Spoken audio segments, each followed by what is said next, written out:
Bismillahirrahmanirrahim. Assalamualaikum warahmatullahi wabarakatuh.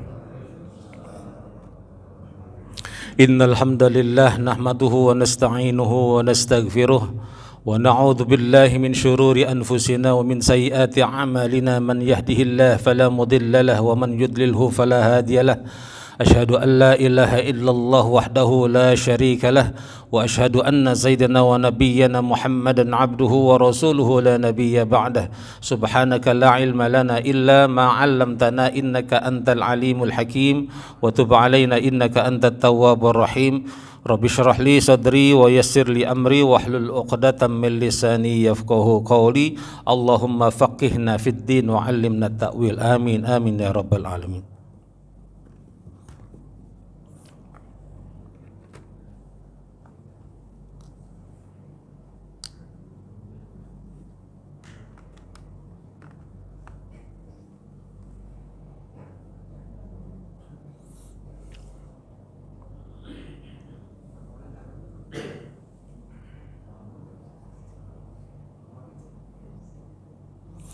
Alhamdulillah, pagi hari ini di subuh yang mulia yang penuh dengan keberkahan dari Allah Subhanahu wa taala, kita dapat berkumpul kembali menunaikan salat subuh berjamaah di penghujung bulan November ya.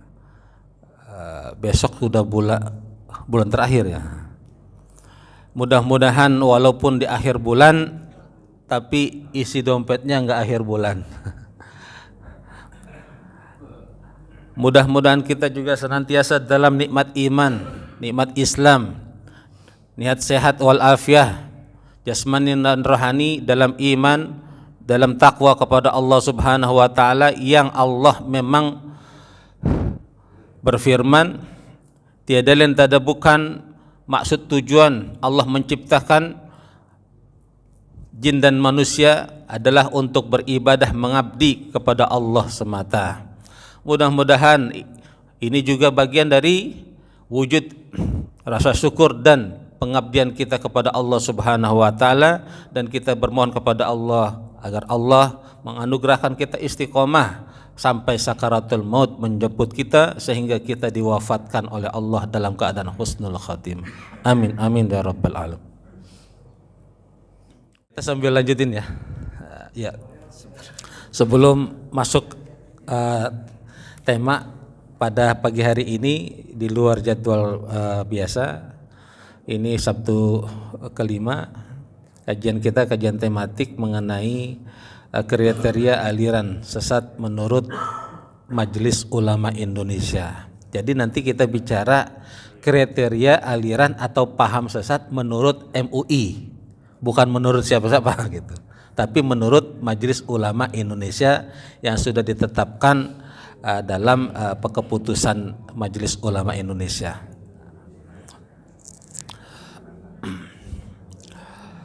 Fatwa sendiri, pengertian fatwa itu dia dari bahasa Arab, tapi sekarang sebenarnya sudah jadi bahasa Indonesia. Secara bahasa dia berambil dari kata al-ifta atau al-fatwa yang berarti pemberian keputusan atau jawaban atas persoalan atau pertanyaan. Sementara secara syariat dia adalah definisi fatwa menurut syariat atau menurut istilah syariat Islam. Fatwa itu adalah jawaban atas persoalan, baik itu adalah kajian dari MUI sendiri atau permintaan atau pertanyaan dari masyarakat atau dari umat ya, yang pada hakikatnya berdasarkan Al-Quran maupun hadis dan atau penegasan kembali terhadap apa-apa yang sudah didudukkan satu persoalan dalam pandangan ajaran atau syariat Islam. Jadi kadang ada fatwa-fatwa yang menegaskan kembali tentang satu hukum atau satu permasalahan dalam syariat Islam yang dipertanyakan oleh umat. Dalam kehidupan kita beragama, terlebih lagi kita berbeda jauh dari zaman di mana baginda Rasulullah SAW hidup. Kita jedaknya hampir 15 abad, dan kita pastinya ada persoalan-persoalan di mana dahulu di zaman baginda Rasulullah tidak ada.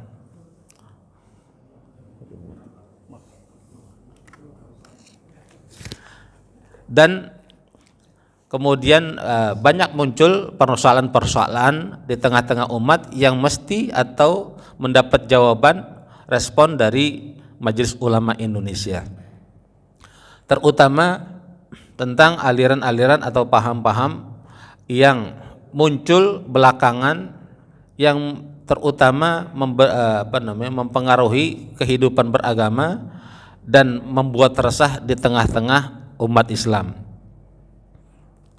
Di Indonesia sendiri, Pak, beberapa dekade ini banyak sekali aliran-aliran baru yang muncul, baik secara personal maupun organisasional. Ya, dia secara personal, individu diproklamirkan ataupun secara organisasi itu sudah ada fatwa-fatwanya dari Majelis Ulama Indonesia. Sementara menurut Kamus Besar Bahasa Indonesia KBBI, fatwa itu ada dua. Pengertiannya dia pendapat atau keputusan yang diberikan oleh seorang ahli atau banyak ahli, mufti. Ya, kalau sebenarnya istilah mufti ini di Indonesia atau Nusantara tidaklah asing, karena sebelum kita merdeka di tiap daerah itu ada mufti.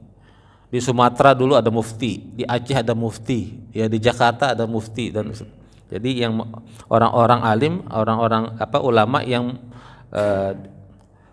memberikan fatwa-fatwa atau jawaban-jawaban atas pertanyaan dari umat. Yang kedua, pengertian fatwa menurut KBBI tadi juga berarti nasihat, pelajaran baik atau petuah. Itu juga makna dari fatwa. Sementara yang dimaksud dengan fatwa MUI adalah fatwa Majelis Ulama Indonesia tentang suatu masalah keagamaan yang telah disetujui oleh anggota komisi dalam rapat komisi. Jadi fatwa MUI bisa berupa masalah-masalah akidah, masalah-masalah sosial budaya, masalah ibadah, masalah ekonomi, dan seterusnya dan sebagainya. Bahkan termasuk permasalahan politik ada beberapa. Di depan saya bawa ini, kebetulan saya punya ini, tapi ini yang sudah lama, himpunan fatwa MUI, Pak. Ini yang belum komplit, kalau yang terbaru lebih tebal lagi. Ini sampai 2017 dulu. Yang terbaru saya cek itu lebih tebal lagi, harganya di atas 1 juta. Ini dulu hampir 600 satu ini. Makanya ini apa yang saya ingin presentasikan ini juga kemarin saya presentasikan pada seminar tentang fatwa MUI dan aliran sesat itu di MUI Tangsel. Saya termasuk pembicara kedua, yang pertama dari Komisi Fatwa Pusat, Profesor Abdurrahman Dahlan.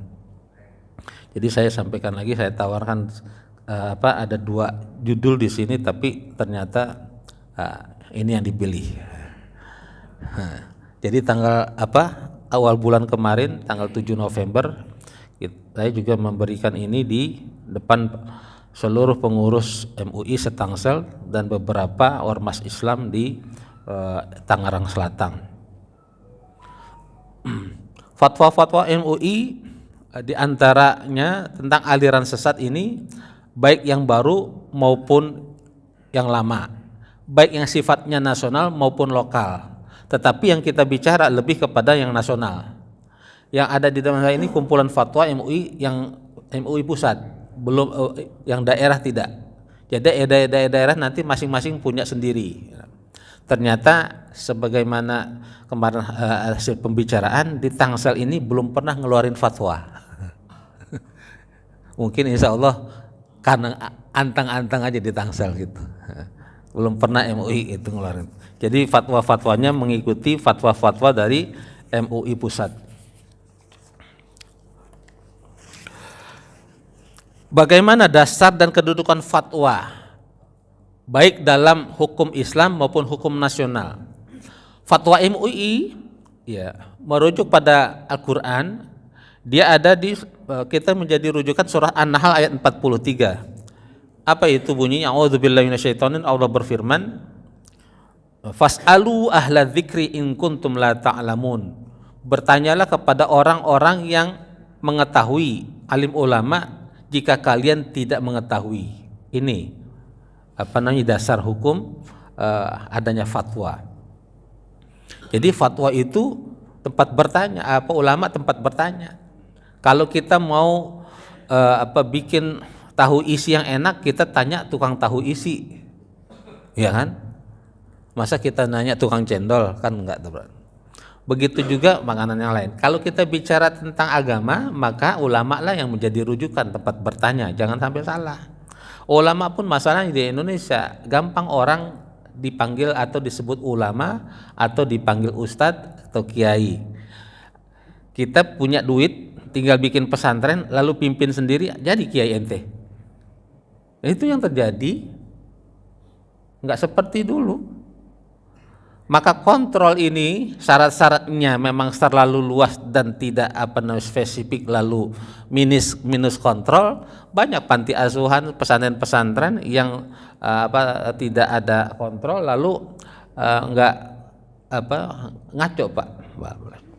Banyak juga di antara kita minim pengetahuan tentang pesantren, tetapi anaknya udah masuk pesantren, udah masuk sekian tahun baru nanya, Ustadz, anak saya di pesantren ini, kira-kira itu pesantren bagus lah. Ente gimana sih? Udah masukin, udah daftar baru nanya, gitu. Itu banyak ya kali. Gitu. Jadi masukin anak pesantren juga harus cek and recheck, siapa pemimpinnya, guru-gurunya siapa, dia background pendidikannya dari mana. Termasuk saya ingin katakan, bukan saya ingin menjelek-jelekkan, pondok pesantren Quran pun banyak Pak, hasil penelitian salah satu termasuk saya kenal itu dosen PTIQ di Indonesia ini, banyak pondok pesantren Al-Quran mayoritas lebih di atas 80% yang punya, yang mendirikannya pun backgroundnya bukan Al-Quran. Nah, dia bikin pondok pesantren Quran tapi dia backgroundnya bukan Quran. Gitu. Makanya harus ngerti, jangan asal kebanyakan kita nyekolahin anak pesantren ikut-ikutan tetangga, saudara, karena saudaranya di sana, temannya di sana ikut. Itu tentang fatwa ya. Ada hadis lagi yang mengatakan ulama warasatul anbiya. Ya, ulama itu pewaris Nabi dalam arti wabil khusus tentang ilmu keagamaan. Mau belajar, mau bisa naik mobil, bawa mobil, ngendarin mobil, pasti nanti punya guru dong. Belajar dong. Ya, ini tentang dunia loh. Kenapa tentang akhirat nggak mau belajar? Lalu doa pengen jadi orang soleh, anak-anak soleh, gimana ini? Nggak sinkron ini. Ini di tengah-tengah umat begitu Pak. Kadang kita merepotkan atau mempermasalahan hal-hal sepele, lalu yang penting aja. Saya baru masih kemarin gitu, bahkan di wilayah-wilayah atau daerah-daerah yang kelihatannya well educated, yang pendidikan, background pendidikannya itu lumayan bagus, tapi yang kayak gini-gini masih, masyarakat kita masih usil dengan masalah-masalah yang sepele, masih senang masalahkan perbedaan di antara kita. Itu yang jadi sering musuhan. Akhirnya masjid tidak lagi jadi tempat nyaman untuk kita ibadah, kita ribut antar kita. Aktif di masjid tapi ribut di masjid. Permasalahkan azan sekali dua kali di sholat Jumat, tapi ente datang khotib udah naik, pulang paling dulu, gimana itu? Tapi yang begitu-begitu tadi dipermasalahin. Ya. Lalu nanya-nanya begini, Ustadz begini, tapi di majelis ilmu nggak pernah datang, disuruh datang. Termasuk di sini saya pernah dulu ditanya, Ustadz begini ada pertanyaan begini, ada yang lain. Saya bilang gitu, datang. Kan kita ada jadwal rutin tiap bulan kan, datang. Itu masalahnya apa? Orangnya nggak pernah datang, lah repot begitu. Saya nggak pernah mau nanggepin Pak. Kalau orang nggak mau datang, nanya sama saya nggak mau nanggep. Ini banyak memang di mana-mana orang senangnya ribut begini, tapi disuruh datang nggak mau. Gitu ya. Nah, jadi kalau kita mau nyari ilmu, kita datang dong. Kalau nyari ributnya ya repot. Berarti niatnya udah nggak benar. Kita belajar agama ini untuk membenarkan ibadah kita. Ibadah kita sudah benar, sudah bagus. Nanti orang kalau lihat itu lebih baik, apa yang kita lakukan itu jauh lebih baik, orang akan niru. Ente belajar baru 1 ayat 2 ayat, 1 bab 2 bab, lalu belum ente pakai udah nyalain orang. Ente sendiri nggak dipakai. Gitu. Ini yang saya sering bilang, Senin Kamis puasa, iya Pak, Senin Kamis puasa, tapi maling jalan terus.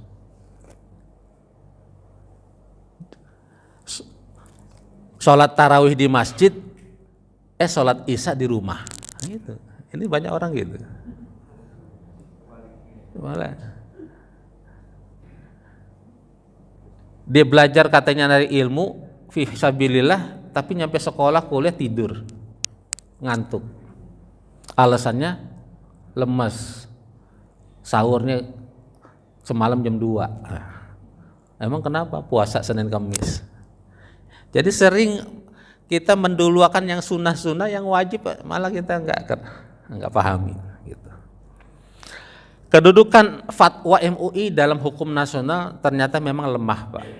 Karena sifatnya tadi petuah, nasihat dari ulama, dia tidak ada dalam hierarki perhukuman Indonesia ini kesalahan atau kekalahan kita secara politik di Indonesia. Padahal umat Islam adalah mayoritas dan para pejuang founding fathers Indonesia ini, negara kita adalah para ulama, kiai, para santri, tapi kita kalah dalam perpolitikan. Kenapa? Karena kita sibuk dengan hal-hal sepele ini. Ya Pak. Kita masih sibuk ini masaknya jangan pakai sodet, enaknya pakai sodet kayu, sementara lawan kita udah matang pemasakannya. Nah itu. Kita masih ribut masalah kunut nazilah, 2 kali azan, usoli apa enggak usoli, zikir ba'da sholat itu jahar apa sir. Bahkan kita karena ngelihat saudara kita yang udah sholat, dia cuma beda zikirnya jahar sama sir, kok kita ngelihatnya lebih jijik daripada orang yang makan babi ya. Itu yang salah Pak. Sementara orang-orang di luar Islam sana sudah berpikir bagaimana manusia bisa hidup di planet Mars.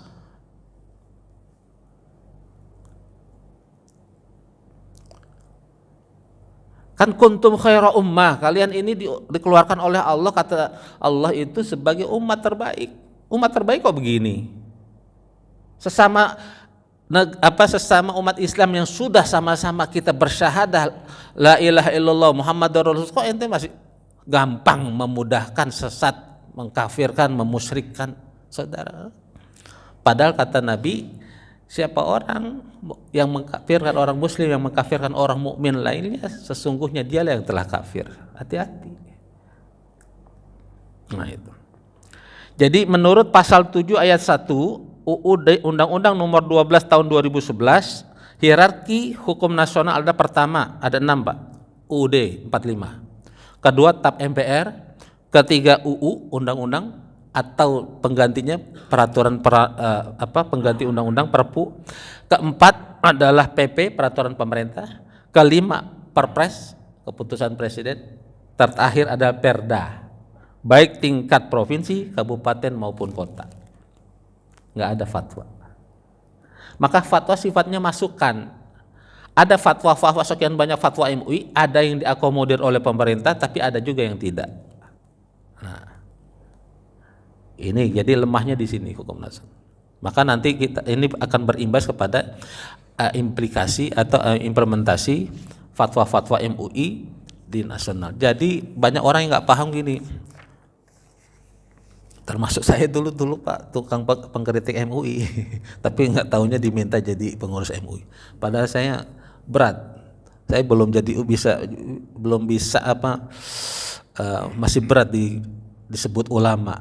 Tapi karena banyak yang minta dan dia mintanya itu udah lama, baru tahun ini saya.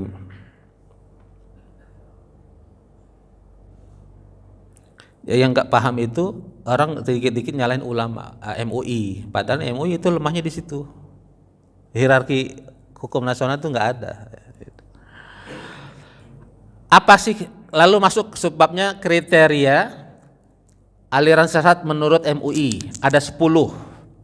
Dalam Rakernas MUI tahun 2007, pedoman penetapan aliran sesat MUI ini ditetapkan. Pertama, aliran bisa dinyatakan sesat, paham bisa dinyatakan sesat manakala pertama mengingkari rukun iman dan atau rukun Islam. Ada kata-kata dan atau, artinya dia bisa berbarengan sama dia mengingkari rukun iman juga, rukun Islam juga, atau salah satunya. Semuanya atau salah satu rukunnya saja, Pak. Gitu. Ya. Kalau nggak bisa nggak apa-apa, Pak. Udah.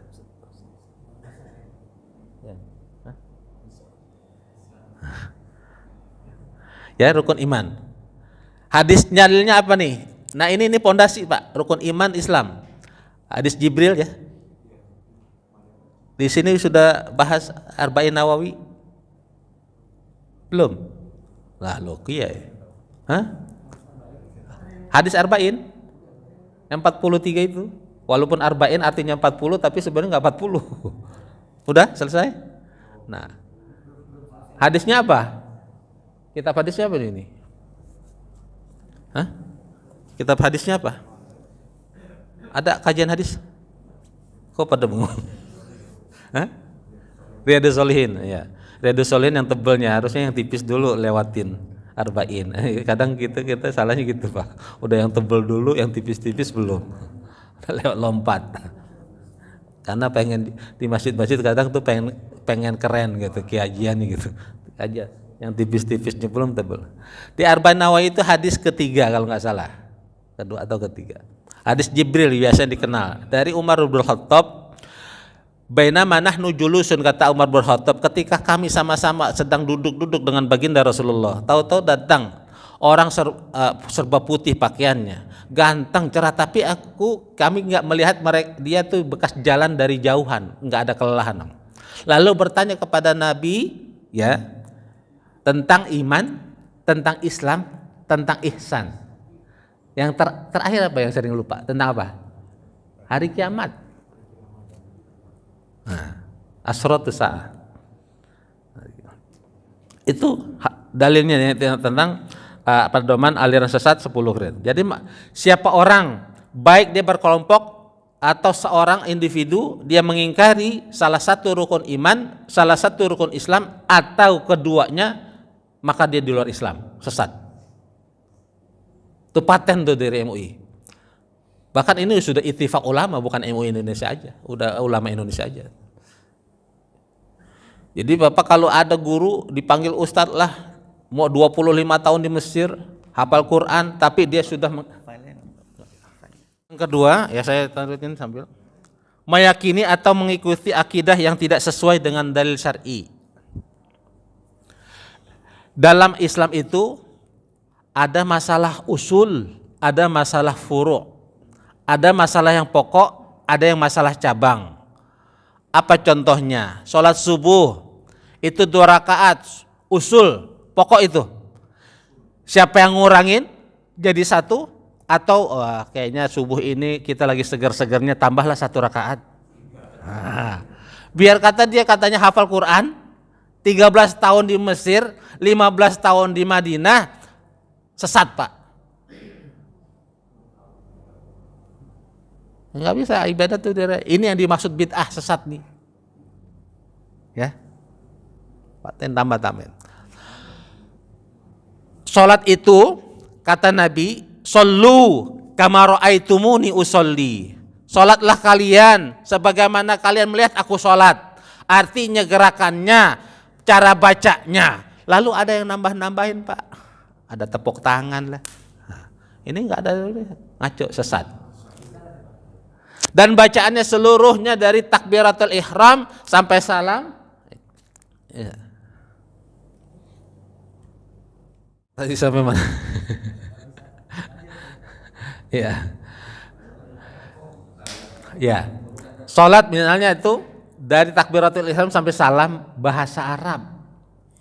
Enggak tahu tahun berapa itu di Indonesia pernah ada boleh pakai bahasa Indonesia. Cuma akal-akalan Pak dalilnya lah. Allah kan bisa bahasa apa aja. Ya iya betul. Tapi sholat nggak bisa direka pakai bahasa Indonesia. Allah Maha Besar. Nggak bisa. Yang orang Padang Allah nan gadang. Alasannya Allah. Ya iya tapi sholat itu harus nyontoh Nabi yang contoh. Nggak bisa. Nah, ini jangan ragu sesat yang begini. Sesat Pak. Biar kata jenggotnya panjang gitu, sesat. Gitu. Jadi orang soleh, bagus, sunnah atau sesuai sunnah itu tidak dilihat dari penampilan. Gitu. Ulama juga jangan tuh penampilan. Pakai sorban ini budaya aja Pak. Pakai peci juga kan nggak syarat. Cuman kalau saya datang ke Al Jabar Rahmah nggak pakai peci, imamin kayak gimana? Jadi omongan. Nah itu yang nanti berlaku dalam kaidah fiqhiyah al-adah muhkamah. Kebiasaan jadi hukum. Nah, banyakan kita belajar fikih, termasuk para ustadz-ustadz yang jadi narasumber ngisi pengajian, belajar fikih doang tapi nggak belajar usul fikih. Gitu. Makanya kaidah-kaidah fikih ini begini. Sama ketika saya bilang, kita nggak usah terlalu kaget. Kadang orang-orang banyak juga pengen nyari viral, terkenal dengan keluarin statement-statement yang bikin membingungkan. Ustaz, ada yang bilang Ustaz katanya jilbab nggak wajib pakai jilbab. Iya betul. Apalagi laki yang pakai nggak wajib. Yang wajib apa Bu? Nutup aurat. Ibu mau nutup aurat pakai hordeng, pakai spray, pakai daun pisang, wajib. Jilbab bukan jilbabnya wajib. Alhamdulillah, makasih banyak. Biasanya tuh ketika si colokin langsung tampil layar. Hilang lagi ini. Kayaknya sensitif dia. Alhamdulillah. Kayaknya genit juga ini. Disentuh dikit ini.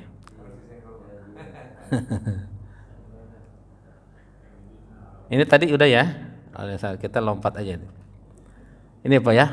Definisi fatwa aliran sesat. Nanti Pak Haji Diki, filenya nanti saya share lagi deh setelah ini, biar di rumah nanti baca-baca lagi. Proses penetapannya memang ini secara teknis ya, di fatwanya kita sebenarnya yang awam ini ngikutin aja. Prosesnya jadi panjang Pak. Nanti kalau orang ada aliran begini, MUI itu apa sih namanya tuh? Dia tabayun dulu, nggak langsung karena ini masalah diri orang, nama baik orang, nggak sembarangan, prosesnya panjang. Tapi orang-orang yang di belakang termasuk pemerintah itu ada ini cepet MUI gimana sih diam aja enggak?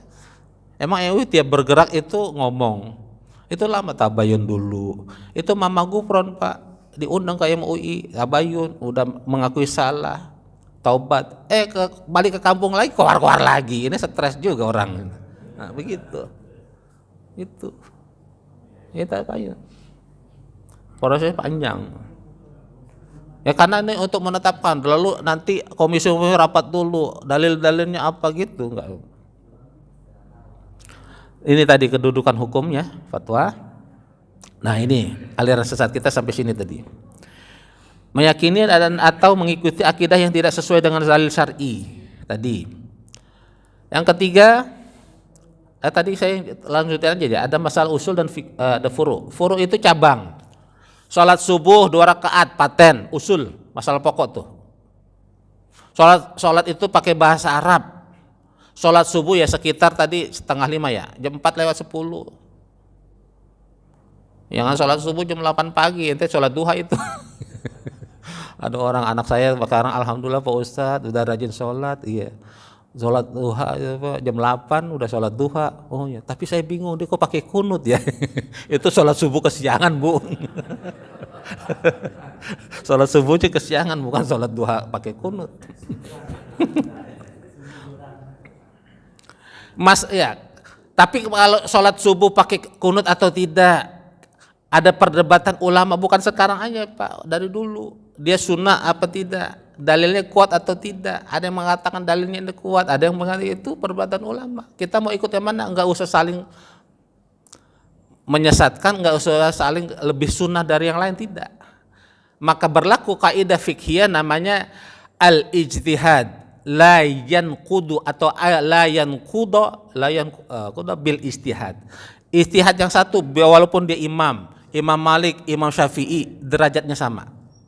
Enggak bisa Imam Malik lebih paten daripada Imam Syafi'i, sama-sama istihad. Atau sebalik Imam Syafi'i lebih paten dari Imam Hambali, Imam Ahmad, enggak. Sama-sama istihad, maka satu sama lain tidak bisa menafikan derajat sama.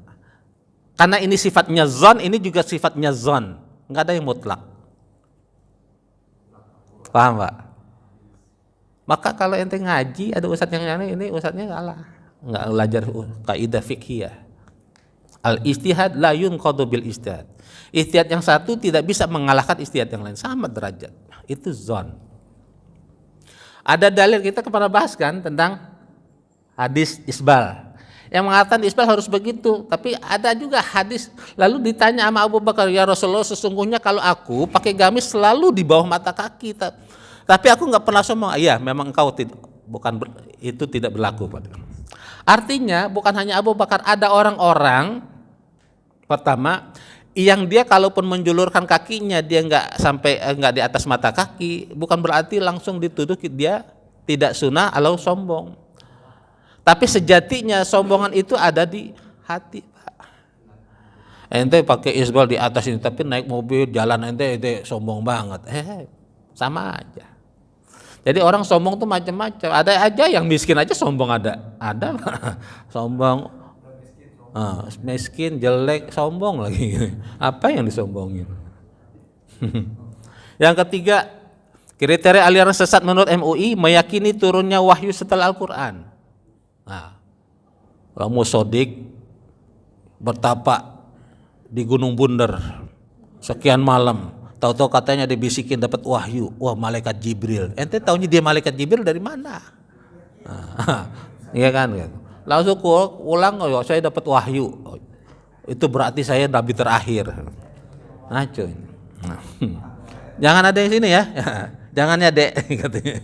Jangan ada yang di sini. Entar di sini ngajeng itu terus di puncak senang tahanu sendiri. Tahu-tahu ada yang bisikin gitu. Dapat wahyu. Yang keempat, kriteria aliran sesat mengingkari otentisitas dan atau kebenaran isi Quran. Baik seluruhnya maupun satu ayat aja diragukan, sesat. Sesat, Pak. Ini orang saking pintarnya ngeritik Quran. Makanya ini yang mungkin Imam Ghazali mengingatkan kita belajar harus punya guru. Jangan tahu-tahu ente belajar dari buku doang lalu mahamin sendiri nyipulin, ya sesat. Yang kelima, melakukan penafsiran Quran tidak berdasar kaidah tafsir. Saya dulu waktu ngajar saya lihat anak-anak SMA yang ngajarin Quran, katanya alumninya, kakak kelasnya cuma pegang terjemahan Quran cetakan Departemen Agama. Enggak bisa begitu ente ngajar, ngaco.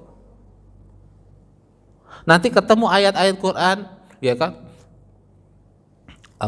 Ya ayyuhalladzina amanu, wahai orang-orang beriman, ada ayat itu, kalau kalian bertemu orang-orang kafir dimanapun ada, faqtuluhum, bunuhin dia.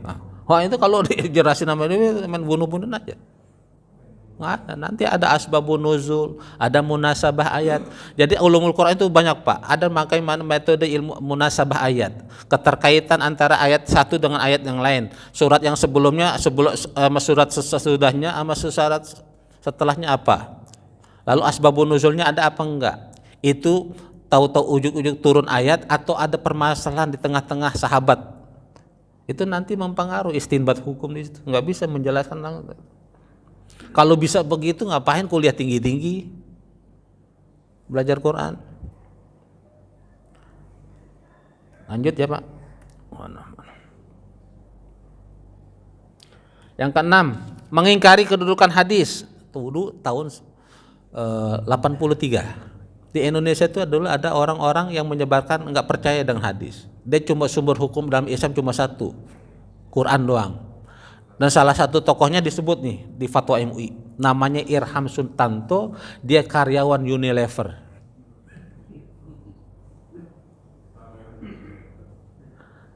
Tokoh juga nanti kalau ada buku-buku jadul-jadul, ada karangannya Nazwar Syamsu, itu dia juga tokoh inkar sunnah di Indonesia. Dia nggak mau pakai hadis, Quran baca nalar.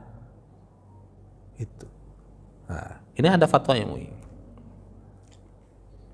Ketujuh, melecehkan dan atau merendahkan kedudukan para nabi, bukan hanya Nabi Muhammad dan Rasul. Ada nggak? Mau dia anggota ormas terkenal, kalau dia udah melecehkan, mau gelarnya kiai, mau gelar habib, kalau sudah melecehkan Nabi dan Rasul, ente punya guru, walaupun gelarnya kiai, ulama, profesor, doktor, habib sekalipun, kalau sudah melecehkan Nabi dan Rasul, sesat dia. Tinggalin majelisnya. Sesat Pak. Yang kedelapan, mengingkari Nabi Muhammad sebagai Nabi terakhir dan Rasul. Ahmadiyah. Ada Sir Ghulam Ahmad katanya itu kan di Quran itu bukan Muhammad, Ahmad yang Allah sebut, maka namaku Ahmad. Nama saya juga ada Ahmadnya Pak. Kalau begitu Ahmad dalilnya itu doang, semua Ahmad di Indonesia itu ngaku Nabi terakhir. Gitu ngaco. Dalilnya cuma itu ya. Ini makanya. Kalau udah ada yang ngaku Nabi atau mengingkari Nabi Muhammad, udah sesat Pak. 9, mengubah pokok-pokok ibadah yang telah ditetapkan oleh syariat, begitu Pak tadi.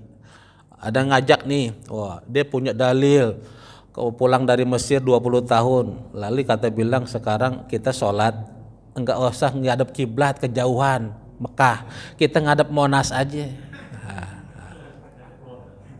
Nah, ini sesat. Yang udah pokok-pokok Pak. Gitu. Yang terakhir ini, yang tadi saya bilang di mukadimah, mengkafirkan sesama muslim tanpa dalil syar'i. Memang ada dalil-dalil yang Allah mengatakan langsung kafir, tetapi ada yang memang dalilnya nggak kuat, nggak bisa ente dikit-dikit kafir. Kan ada Pak tuh tokoh, lihat aja di Google, masih kok ada YouTube-nya tuh. Ada ustadz katanya orang Islam yang demo aja tuh kafir Pak. Demo doang kafir gitu. Bahkan kata dia halal darahnya. Allahu Akbar. Saking bedanya tahlilan, lalu dengan dalil bid'ah, sesat. Udah sesat, kafir karena kafir. Ngeri yang begini. Nah ini, di antara aliran-aliran yang difatwakan MUI sesat, Islam Jamaah tahun 78. Lalu dia berubah jadi Darul Hadis. Lalu berubah lagi jadi Lemkari. Sekarang berubah jadi LDII. Fatwa ulama MUI menyatakan sangat bertentangan dengan Islam. Saya belum lama udah ngobrol sama mantan yang udah hijrah.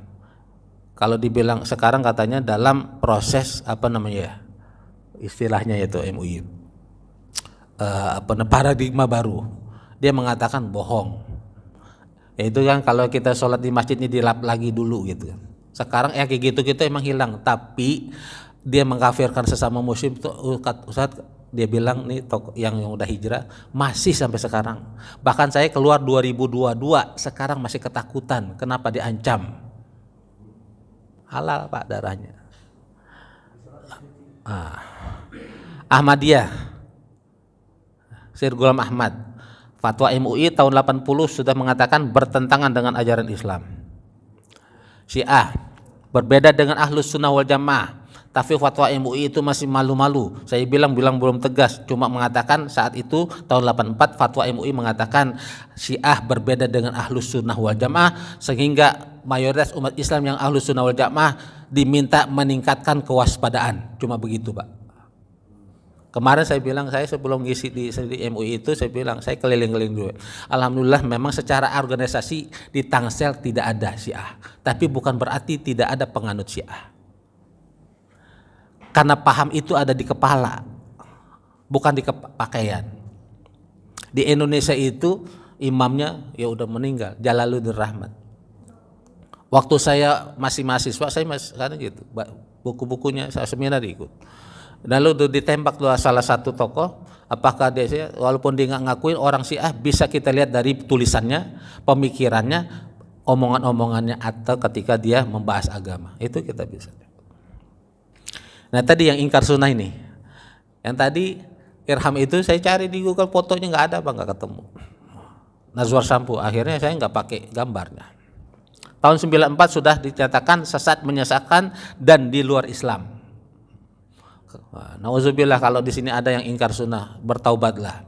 Kenapa kata Nabi, karena kata Allah, wa ma atakumur rasulu fakhudhu wa ma nahakum anhu fantau. Yang disuruh Rasul kerjain, yang dilarang Rasul hindarin.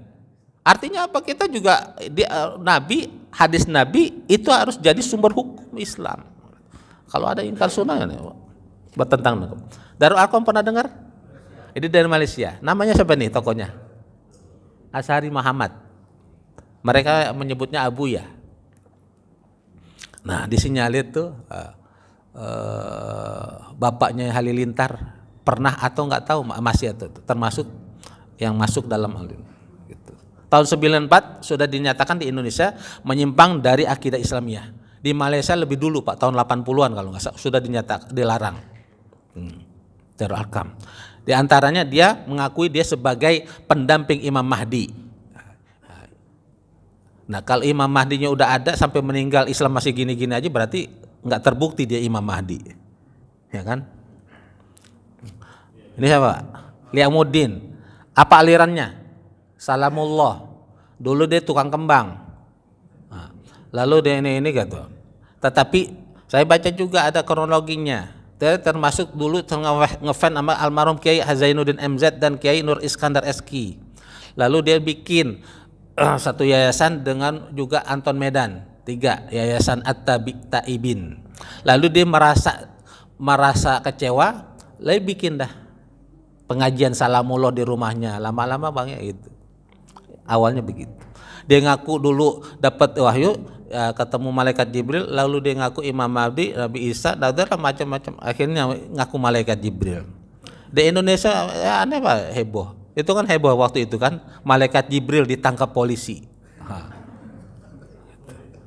Udah wafat dia, udah meninggal. Nggak perlu kita Allahumma gfirlah, jangan haram, udah sesat. Aliran juga yang difatwakan adalah sipilis atau pluralisme, liberalisme dan sekularisme. Fatwa MUI tahun 2005 ini menyatakan bertentangan dengan ajaran Islam dan umat Islam haram mengikutinya. Tetapi saya ngeritik kemarin tuh di MUI, masalahnya banyak tokoh-tokoh Islam Indonesia itu justru mengiklankan paham ini, bahkan di bangku-bangku kuliah. Pluralisme yang mengatakan semua agama benar sama, liberalisme semuanya serba boleh, sekularisme memisahkan antara urusan agama dan dunia. Islam itu agama kafah yang mengatur cara makan, yang mengatur bagaimana berhubungan badan, sampai mengatur Pak masalah-masalah kecil pun diatur, yang di agama lain nggak ada. Gitu Pak. Bagaimana mungkin harus dipisahin antara dunia dan agama? Yang maksud Nabi antum a'lamu bi umuri dunyakum, misalnya Nabi ketika lagi jalan di kebun kurma, lalu ada orang ngerik-ngerik begitu Pak, bunga. Nabi diapain tuh kata Nabi? Ini dikawinin Pak Rasulullah. Kalau nggak begini dia nggak bisa berbuah. Oh gitu. Lalu kata Nabi itu keluar antum a'lamu bi umuri dunyakum. Yang masalah-masalah begitu kalian lebih tahu. Ibu, bagaimana masak sayur asam sop enak, pakai apa penyedap rasanya sesuai dengan rasa ibu, itu antum a'lamu bi umuri dunyakum. Jangan nanya dalilnya di Quran mana cara masak sayur sop, nggak ada. Kita yang lebih tahu itu. Ya. Ustadz, ya dalil masak sayur sop yang enak apa? Nggak ada. Itu masalah dunia. Nah, yang sebelumnya kan Ahmadiyah itu dinyatakan baru begitu ya menyimpang. Tapi di sini sudah patenan sesat menyesatkan tahun 2005. Tetapi Pak, di bocorannya, saya dapat buku rilis terbaru dari LPPI, lembaga apa ya, pengkajian dan apa itu ya. Dia merilis sekarang. Ini kan dinyatakan sesat. Di Tangsel tuh yang dulu ada di Sasak tuh sekarang pindah. Dan ternyata mereka lagi gerilya, Pak. Ya, oh iya itu di apa sih ada juga Pak dulu masjid apa itu Ahmadiyah. Yang sekarang jadi flyover di bawah. Dulu Masjid Abu Bakar apa gitu. Kalau udah dilarang, tapi sekarang dia udah gerilya deket-deketin tokoh-tokoh supaya tetap bisa di Indonesia. Itu dapat laporannya begitu. Hati-hati ya, hati-hati. Kan di awal-awal pengajian saya sering bilang, kalau ada saudara kita, anak-anak kita Pak, yang ngaji, jangan buru-buru senang dulu, kritisin dia ngaji di mana, sama siapa, gurunya mana. Apa aja kita lihat ada aneh-aneh gitu. Ini pernah beberapa tahun saya ngisi begini di Tanah Akidah di Pondok Aren. Ustadz, saya bingung. Saya punya anak 2 laki. Dua-duanya sekarang nyalain saya terus. Sholat saya salah, begini saya, aduh. Ngaji di mana enggak? Gitu. Masih SMA padahal. Ini siapa Pak? Tadi Musodik Al-Qiyadah Islamiyah. Lalu itu dibombardir, dinyatakan sesat, dia bikin lagi Ghafatar, anak buahnya. Ghafatar tahu? Dan di Tangsel banyak pengikut. Di tahun 94 dinyatakan sesat dan di luar Islam. Yang tadi yang dapat wahyu di Gunung Bunder. Ya. Rekomendasi MUI dan implementasinya. Tadi sudah ada rekomendasinya, sudah dilarang Islam Jamaah, Ahmad Qadiyah belum, Syiah belum, sudah dilarang Ikhlas Sunnah. Ahmadiyah awalnya belum tuh ya. Baru nanti setelahnya tuh yang Ahmadiyah sudah dilarang. Jadi yang belum itu Syiah dan pluralisme serta LDII. Proses pembinaan oleh MUI masih berlangsung.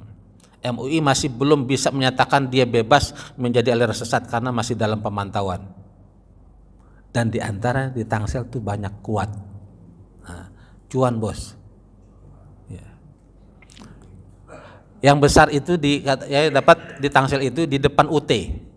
Seberang UT ada gang, lupa saya namanya itu. Nanti dia muter pinggiran tol, ngumpet. Sebelum saya presentasi ini saya survei Pak. Pasti nggak pakaian begini Pak, pakai topi, pakai kaos biasa gitu, numpang tol. Saya survei. Di situ Pak. Nah di Tangsel tuh seberang UT kan ada tuh ada gang jalan, nanti belok kanan cari ya. Di Indonesia ini marak aliran sesat. Penyebab munculnya apa? Banyak tokoh mengatakan, tapi saya ambil 3 aja tokoh MUI. Profesor Kiai Ma'ruf Amin mengatakan ada 3 sebabnya. Adanya pemikiran liberal, adanya kegiatan yang kurang, adanya skenario, teori konspirasi. Ini memang dibuat oleh musuh-musuh Islam supaya Islam nggak maju-maju, sibuk ribut dengan sesamanya. Tuh teori konspirasi.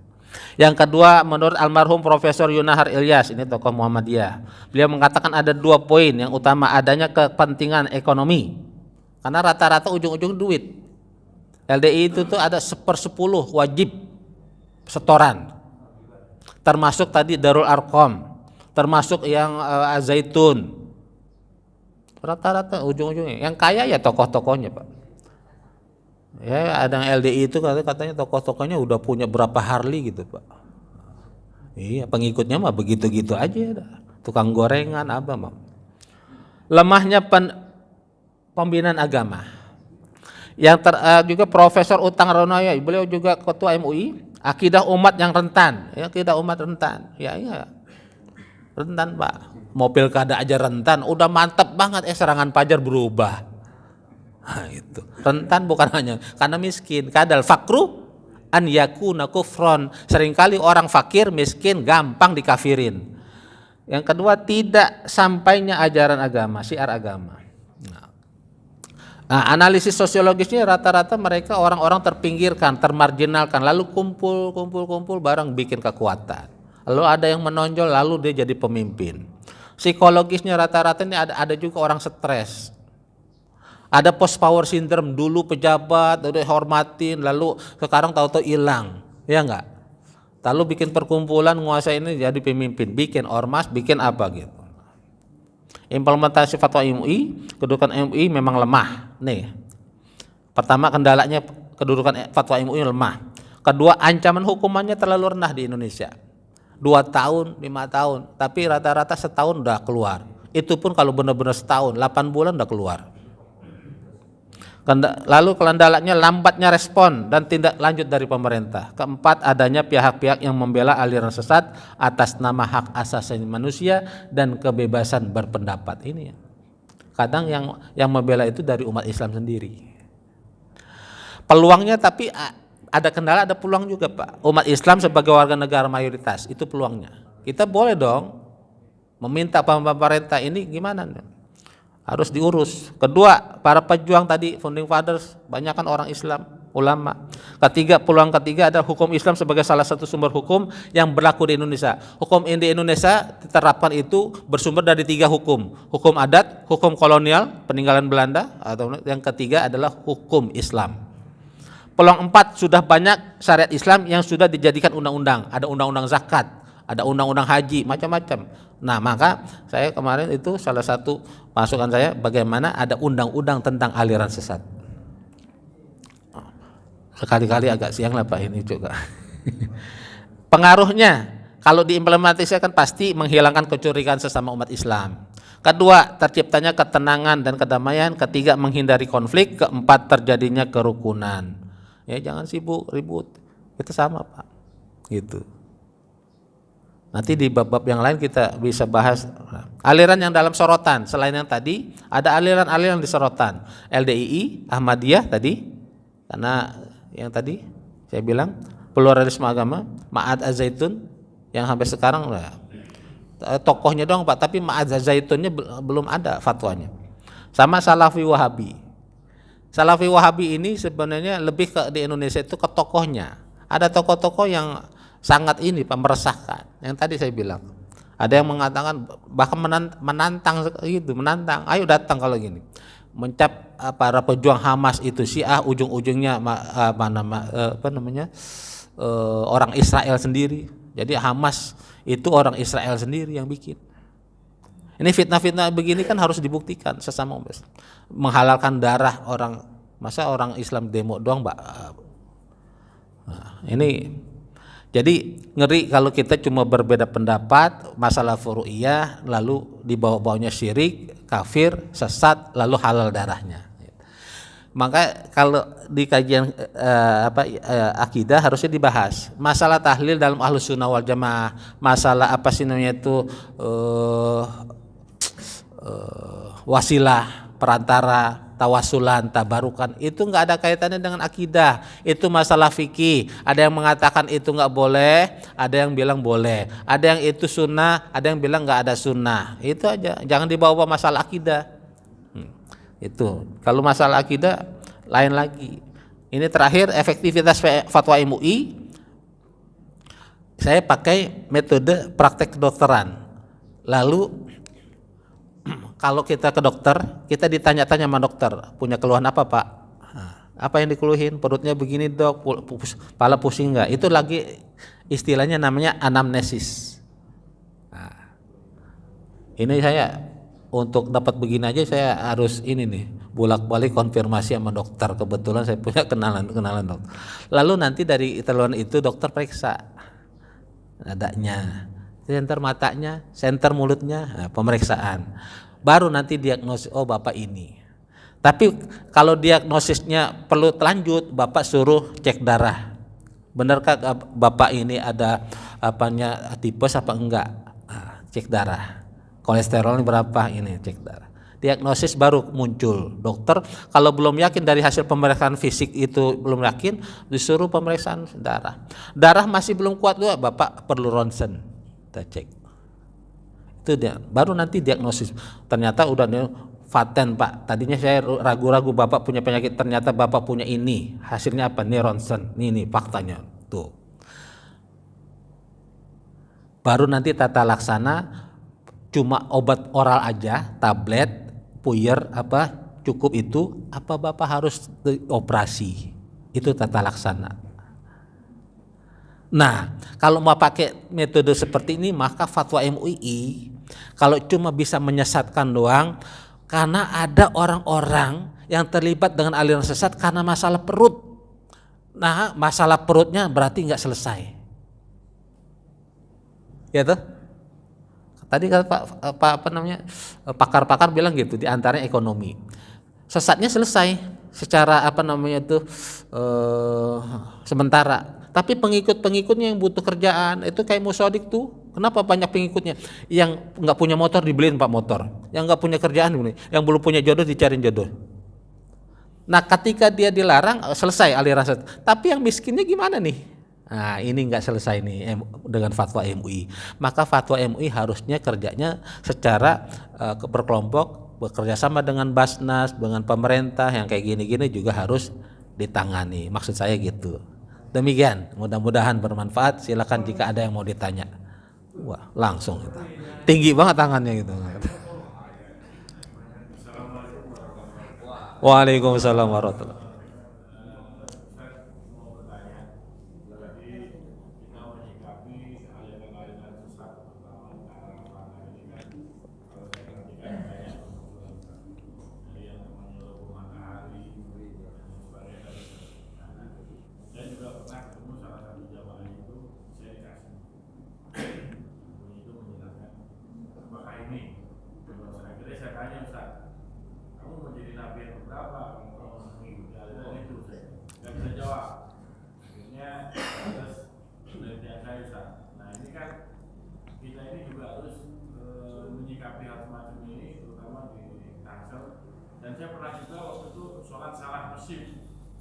Wah, bisa begitu.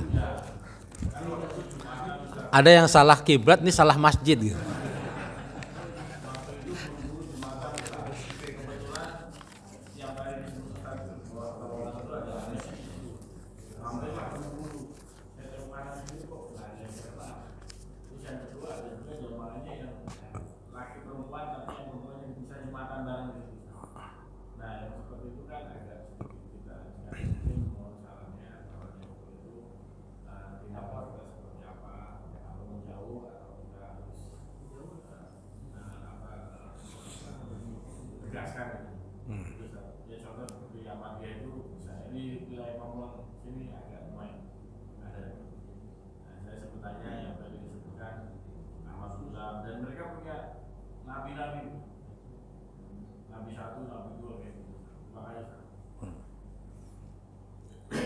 Pertanyaannya kalau bagaimana ya udah dijawab tadi, menjauh.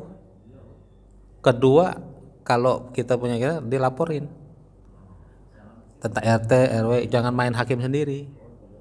Kalau kita ragu nanti kalau bisa disampaikan MUI, nanti MUI yang melakukan pengkajian benarkah dia aliran sesat atau tidak. Ya? Ya, boleh ke MUI langsung, Tangsel itu di belakang Mujahidin ya. Ya, kan sekretariat MUI itu di belakang majelis Masjid Mujahidin. Ya, di pojok Pamulang. Bisa lapor. Ini begini nanti kalau saya sendiri kan di anggota pengkajian. Ya. Bisa jadi nanti orang anggota pengkajian yang ini diminta. Jadi tidak serta-merta ada yang beda, salah bukan berarti sesat. Ini harus dibedain. Orang salah bukan berarti sesat. Berbeda bukan berarti langsung sesat. Sholat Jumat perempuan ada yang memang yang membolehkan sunnah, walaupun memang tidak lazim buat diri kita, tapi itu nggak sesat, nggak salah gitu. Kalau cuma itu, ya tadi kan gitu ya. Jadi ya terutama ini kalau sesat tuh mengenai akidah. Nanti akidah, tata cara ibadah yang tadi pokoknya 10 itu aja kita lihat. Kalau kita pun belum punya pemahaman yang lebih komprehensif, kita tanya, ini udah termasuk nggak yang 10 kriteria ini. Jadi kriteria. Tapi kalau orang cuma ada perempuan sholat Jumat ini nggak masalah juga. Nggak itu gitu. Bukan itu kriterianya. Jadi nanti yang beda juga lagi, yang beda dengan dia, yang kunut nyesatin yang nggak kunut, yang nggak kunut nyesatin yang sunut, itu nggak begitu. Ya 10. Ya tadi masalah usul sama masalah furu. Ada yang lain? Kalau dia udah masalah pokok beda baru bisa yang 10 tadi.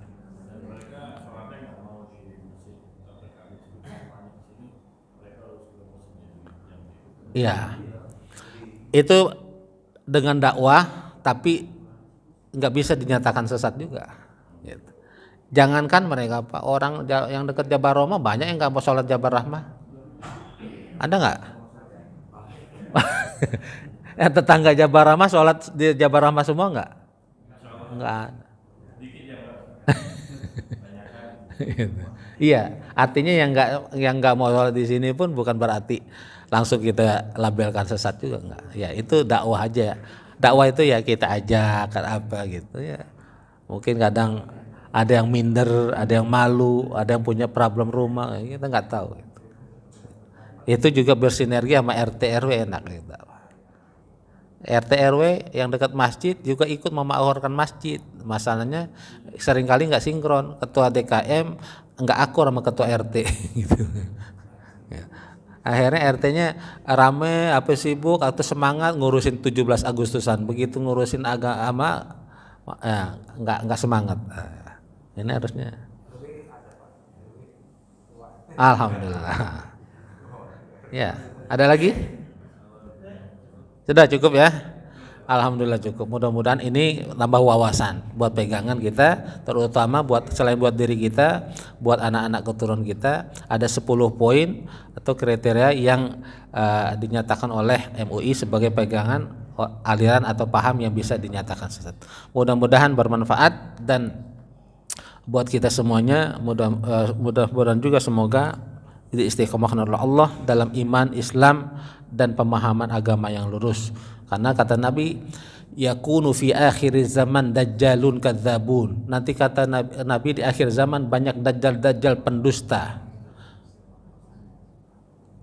Ya'tunakum bil ahadis malam tasma'u antum wala aba'ukum. Mereka akan mengeluarkan fatwa-fatwa, statement-statement, pernyataan-pernyataan yang bukan hanya kalian, bahkan nenek moyang kalian pun belum pernah dengar sebelumnya. Fa iyyakum wa iyyahum, maka hati-hatilah kalian, jauhi mereka. La yudillunakum wa la yuftinunakum, kata Nabi, jangan sampai kalian disesatkan mereka dan kecipratan fitnah mereka. Hati-hati. Ada ulama yang macam Imam Nawawi mengatakan mereka bahkan keluar-keluar mengaku nahnu ulama'ukum wa masyaikhum nad'ukum ilad din. Mereka ngaku-ngaku sebagai ulama, sebagai guru-guru agama yang mencerahkan bagi kalian, bal hum kadzabun, tapi ternyata mereka pendusta semua. Hati-hati. Maka penting kita ngaji dan berguru yang mudah-mudahan kita terhindar dari pemahaman-pemahaman yang sesat ini. Demikian, mudah-mudahan bermanfaat. Mari kita baca fakaratul majlis. Bismillahirrahmanirrahim. Subhanakallahumma wa bihamdika asyhadu an la ilaha illa anta astaghfiruka wa atubu ilaik. Lebih kurang mohon maaf, wal afu minkum, wassalamualaikum warahmatullahi wabarakatuh.